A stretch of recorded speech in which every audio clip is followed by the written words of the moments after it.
Hello, council members and staff.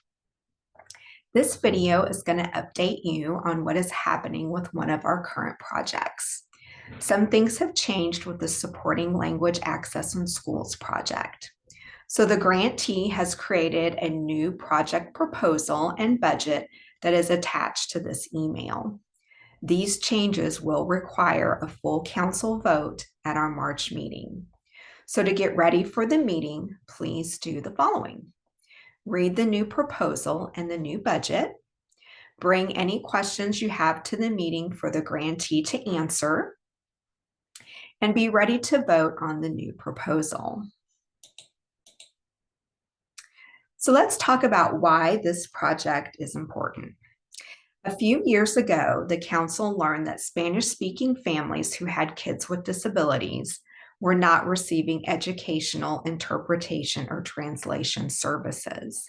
And when they did, the quality was not good. So imagine attending an IEP meeting that was not in your primary language.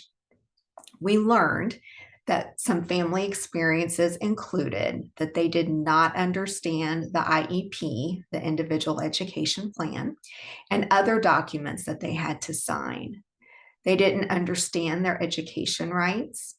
Some families said they didn't know their child had a disability. And if their child had a disability, they didn't know what it was. If Spanish-speaking families don't have good language access and don't understand their IEP, then they really can't advocate well for their children. We noted that this group of Spanish-speaking families was really an underserved group. So we decided to create this project, making it our targeted disparity goal, which is a requirement for our state plan.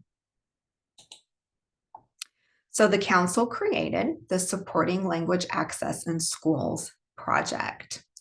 The grantee we selected was the National Association of Educational Translators and Interpreters of Spoken Languages. Their acronym is NATISL.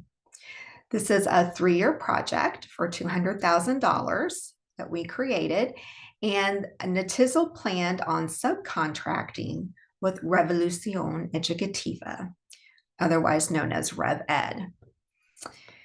RevEd is based in Kansas City, and their focus is to create change and improve education outcomes for Latinx families in the Kansas City area.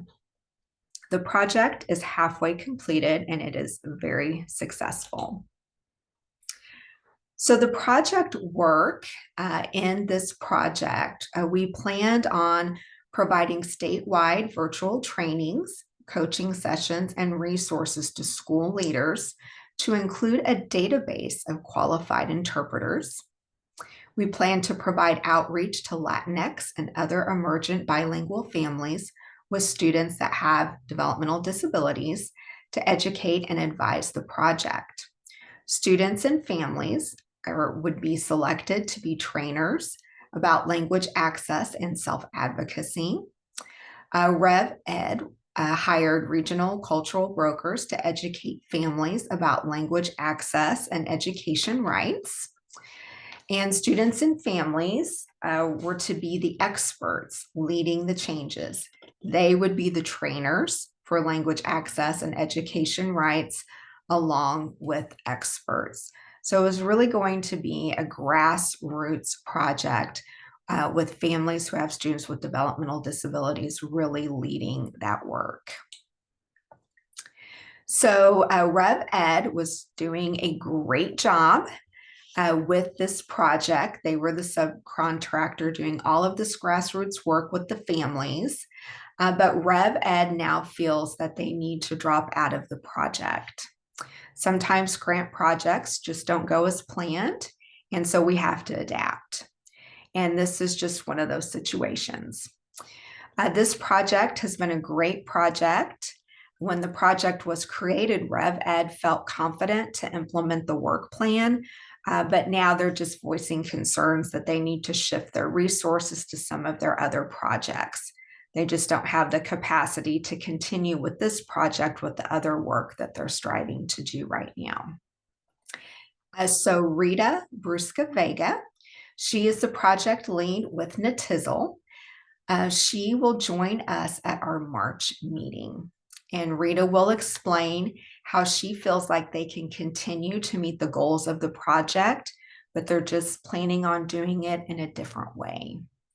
And so Rita's going to share a plan on how to spend the remaining funds of the project. And the money that's left right now is $111,419.55.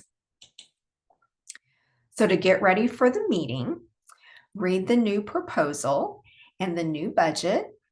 Bring any questions that you have to the meeting for the grantee to answer, and then be ready to vote on the new proposal. Thanks so much, and I look forward to seeing you all at the meeting.